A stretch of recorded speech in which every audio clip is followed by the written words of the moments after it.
Yeah, I'm Gina Femia, and I'm a playwright, writer, artist, and teacher that grew up in Brooklyn, New York.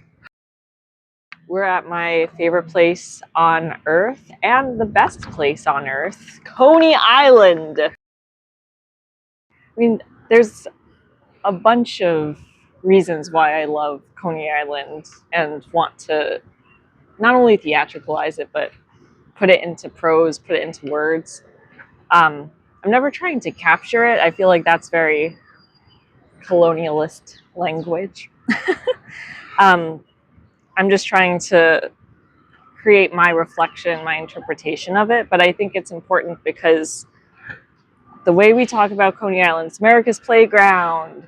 It's a great place to come in the summer, the beaches, etc.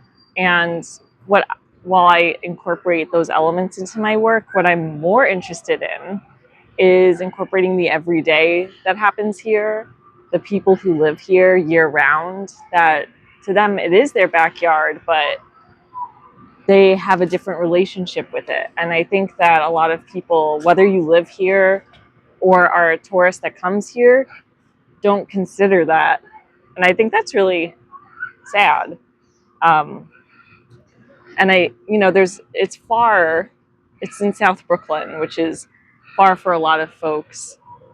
There are train lines, but the trains aren't reliable, especially now. There are bus lines, but nobody wants to take the bus, which is unfortunate because they're actually they're pretty good.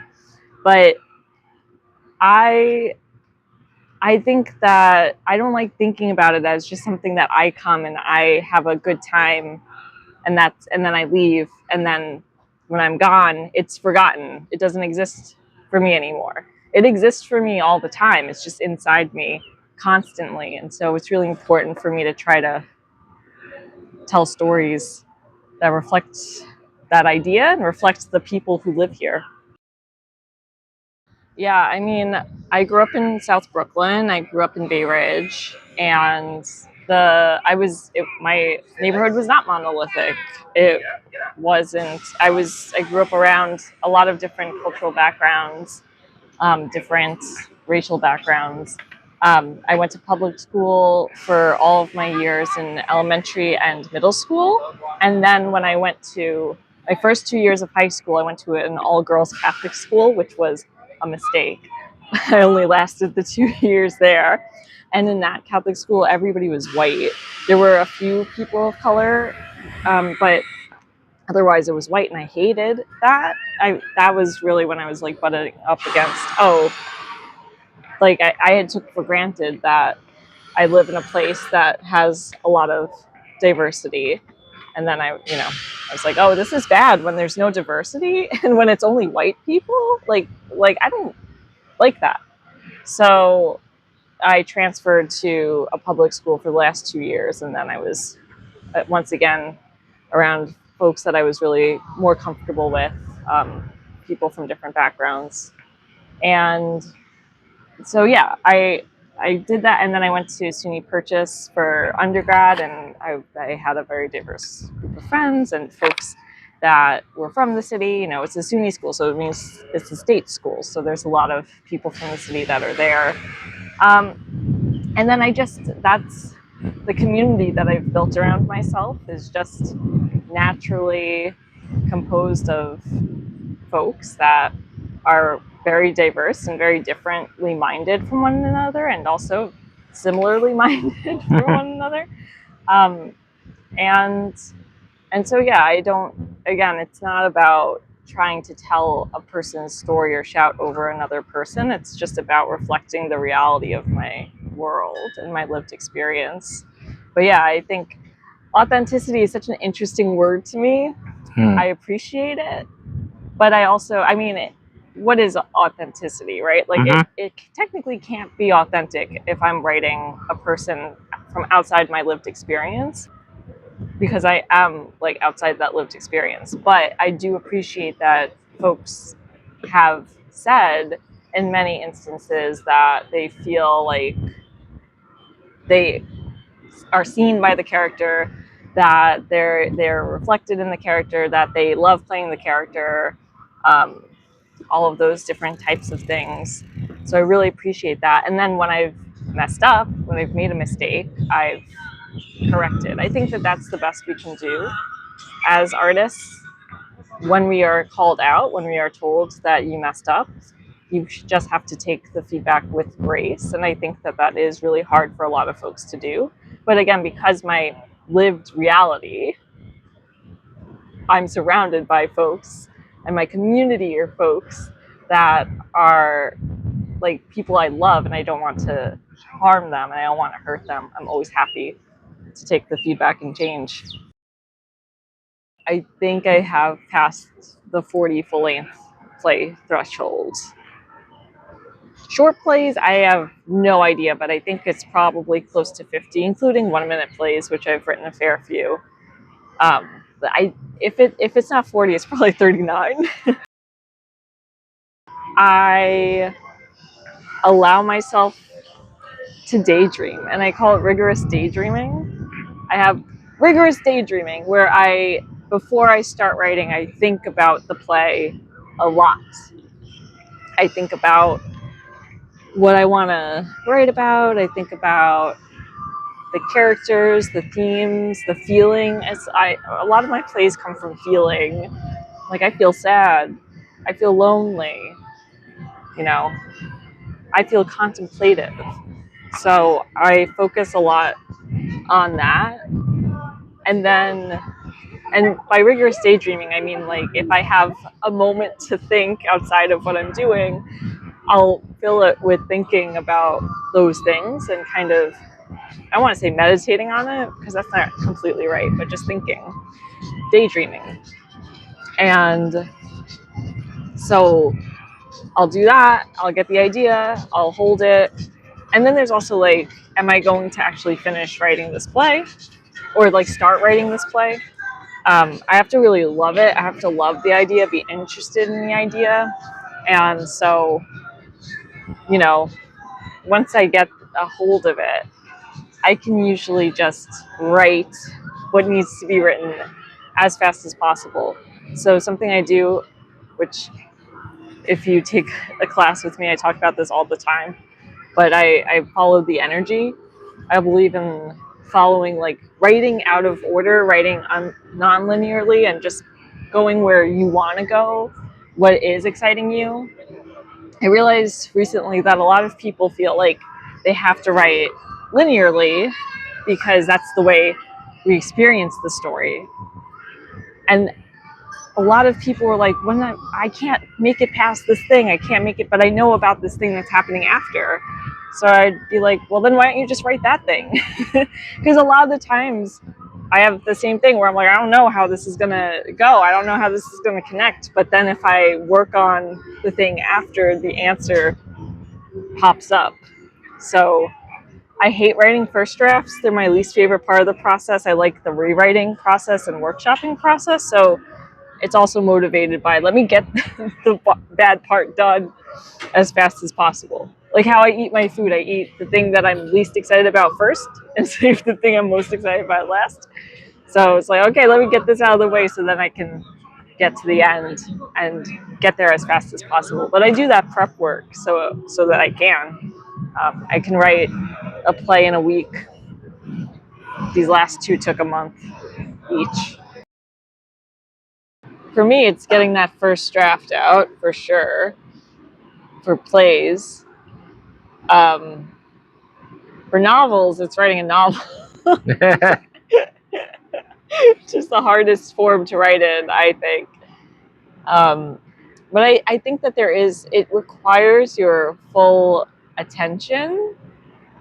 Like, you can't just doodle during it. Like, you can't just be like, oh, I'm just gonna, like, play around with some colors, or, I'm gonna, I do collage, and I really love that because I can just, like, let my mind wander, and I can, like, look at the pretty colors and I can look at the thing as it's happening. And with writing, you can't look at it as it's happening. You have to really be in the moment with it. And I always say it's an energetic task to write. And we're not supposed to think about writing as taking up energy because it's not a laborious task. Like, you're not lifting heavy material, you're not running around, you're sitting still, but there is still a requirement of energy that is passing through you, that passes, that you have to that you can't let go of. So when you write, you have to be at full attention, and that's really hard. And then you have to just write with the promise of, okay, I'm going to be able to look at this after and I will be able to see a thing.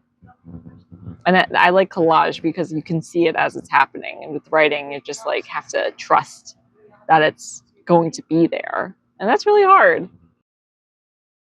I just started when I was in kindergarten. So during playtime, the teacher would be like, who wants to play with Legos? And I would always raise my hand, I want to play with Legos. But she would always let the boys play with Legos and not the girls.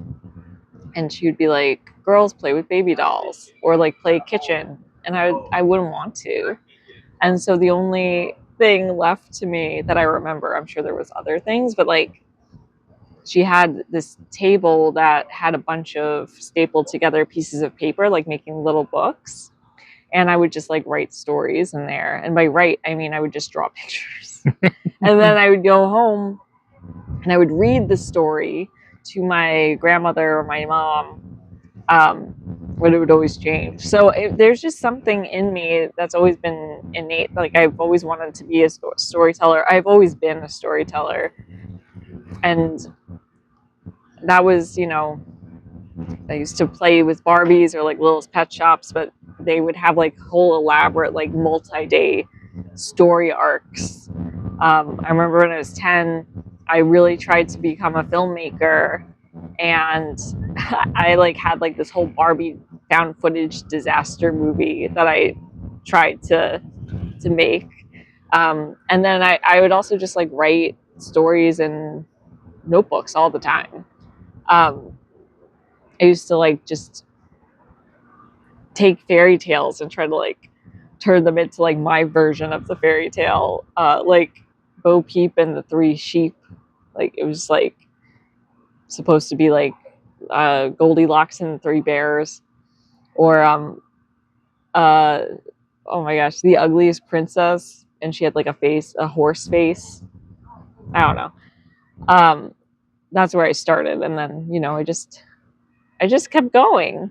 I was always writing, and I discovered playwriting when I was 15. My dad signed me up for a free workshop given by Young Playwrights Inc. in New York City public libraries, and I went and I did it. And then I went to another one, and then they were like, you should really apply for this advanced young playwriting program, and so I did.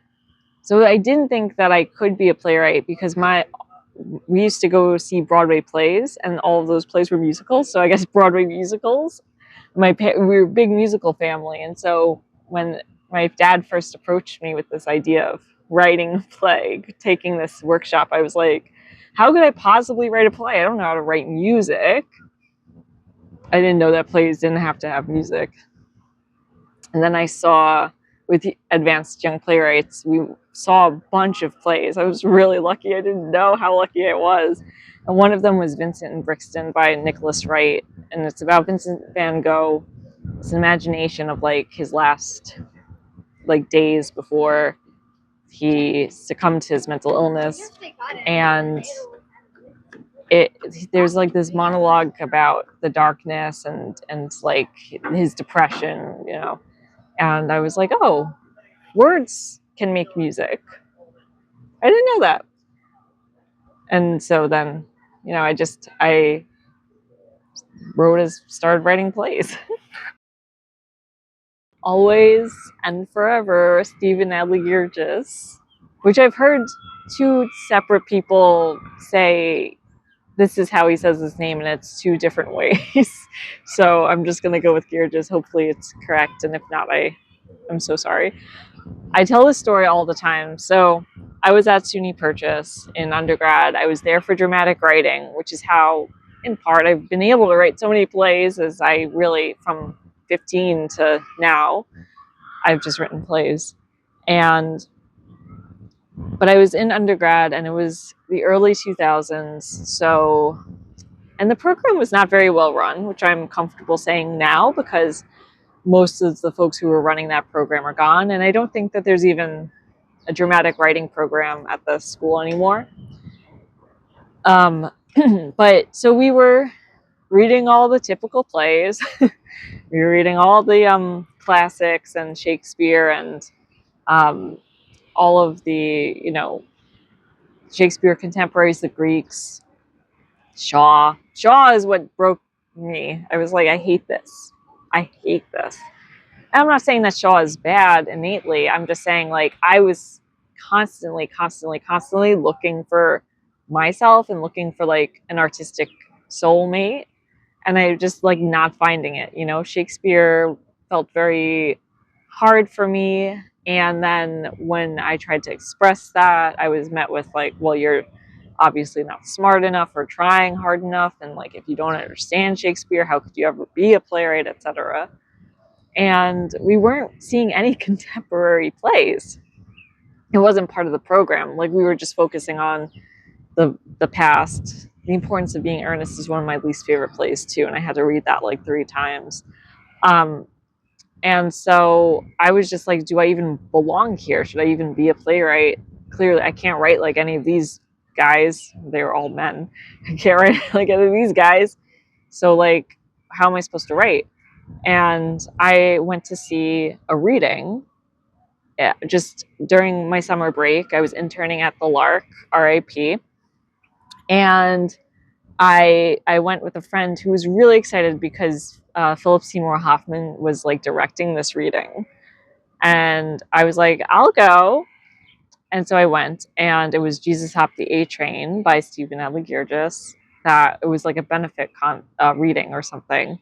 And I was like, oh my God. Finally, like it was so of the people that I knew, that I grew up with, the way that people I knew talked. And I didn't realize that was possible.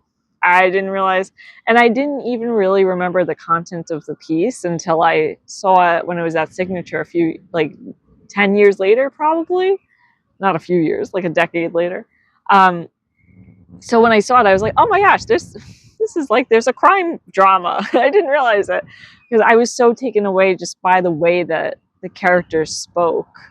And especially the monologue that is about like hopping the A train and like seeing like, oh, it was Jesus who hopped the A train. I was like, oh yeah, it's the A train. Even just mentioning the A train, I was like, the city as I am more familiar with it. And so his work gave me the confidence to embrace myself as a playwright. Because even though I didn't immediately start telling stories set in Brooklyn, I was like, I can tell the stories I want to tell. And there's more for me than I realized. And then the following year, I read Intimate Apparel by Lynn Nottage, and it was literally presented to me by a teacher who was like, here, I liked this better than I thought it would, because they were like, I don't like historical plays, blah, blah, blah. And then I read that and I was like, oh, I love this, the intimacy in it and the construction of the story. And then it made me remember, oh yeah, I saw like Vincent and Brixton, these other plays like do exist. And so went back to that play, and thankfully those playwrights helped guide me out of the woods and into myself. And then just, there's tons and tons of playwrights whose plays I've been inspired by, but I think 7 years back, Club Thumb was doing their biannual commission call, and the theme of it was Maria Irene Fornes, who I'd never heard of. And I read like one play, I read Faith and Her Friends, and I got so mad because I was like, you could have put this in the syllabus in undergrad, or you should have known to look at my weirdo plays that I was writing and been like, you know who you should read, kid? Maria Irene Fornes. And so, I'm glad that there's now a retroactive looking back, and I think that a lot more contemporary undergrad and grad programs are like incorporating more diverse playwrights. So I think that more people do know about Maria Irene Fornes and like Alice Childress and all these other really great playwrights that I wish I had access to when I was there. But those are just some folks. And then, of course, I'm constantly inspired by my friends. Like, all of my friends are just like the best playwrights around. So, Original Works recently published 2 of my plays, the Virtuous Fall of the Girls from Our Lady of Sorrows, and Mercutio Loves Romeo Loves Juliet Loves. I love both of those plays. They are both very near and dear to my heart. Have lots of monologue, lots of scenes between 2 characters. Also some scenes between 3. I have lots of female or femme identifying characters and 1 explicitly written non-binary character. So if you're interested in either reading them or licensing them for productions, because I would love for them to get more productions in universities and schools and as part of theatrical seasons, you could get them through Original Works. You could just hit them up and they will both, you can buy the play, and if you are interested in licensing, they will help you out with the licensing for those plays too. First and foremost was the man who said that he couldn't opt into my plays because I put magic in them, and to him magic was about, it means that there's like trickery and tricks, and theater is the essence of truth, so you can't put magic in your plays. And I believed him, so it's on me for believing and not pushing back. Because if you look at Shakespeare, nobody told that to Shakespeare. All of his plays have magic. So that was like a really big bad piece of advice that I listened to for a really long time. I think also the advice to write the 2-hander because that's going to get produced. My 2-hander has never been produced anywhere. I hope that it does get produced one day, but like I do think that starting from the point of like, okay, this is going to be my thing that gets produced is part of the reason it's been such a long time since and why it still hasn't gotten produced, because it came out of, the first few drafts came out of me just being like, I'm just doing this to do, and it didn't come from like me being like, what artistic questions do I have, like what do I want to say, like, all that kind of stuff. So and then another piece of advice that I disagree with now, but in a more nuanced way. I had written one of my first plays that I wrote in undergrad, The Old Man in the Woods, incorporated some Shakespeare text in it because like this hermit befriends this newspaper girl. They like do Midsummer Night's Dream together. And this person read the play and was like, you should never put Shakespeare in your play, not because it's like hard or, it was very specifically like, because once we get to Shakespeare, it's so good. Shakespeare's incredible, like mind-bogglingly good, so that your play kind of sucks after. Like we notice like how bad your play is because Shakespeare, nothing can compare. And to be fair, like at that point, like, I mean, I look back at that play and I do cringe because I'm like, oh my God, like I wasn't that good a playwright yet. But I think it was more of the like comparison to Shakespeare that I didn't even ask for. And also, I don't think that Shakespeare is that great. I do not. I think that he is a very difficult playwright to understand and to interpret. And I do know a lot of folks that like just don't like his work. And then they're told, like, similarly what I experienced in undergrad, oh, you're not smart enough, you're not blah blah blah, like Shakespeare's the best, etc. I much more prefer our modern Shakespeare's, our modern or contemporary Shakespeare's, the people who are capturing our now in beautiful, realistic, poetic language rather than Shakespeare's. And so my problem with that advice is more about how the comparison was made, and just that it was given as like, there was no curiosity behind it. There was no, now why was it important for you to include the Shakespeare, or um, do are there other ways that we can integrate this, or make sure, is it necessary to the play? There was no curiosity. There was no centering of the playwright, which I think that's how a lot of feedback is given. There's no centering of the playwright or trying to understand the playwright's intent. And that's what I do as a dramaturg and a teacher. I always want to understand the impulse. Like, I can look at a thing and be like, oh, that doesn't work. But to just say, like, that doesn't work, take it out, without understanding, well, why was it important for you to put it in, I think does a complete disservice to plays and artists. So yeah, those are my top 3 worst advice. I write plays because I can't do anything else.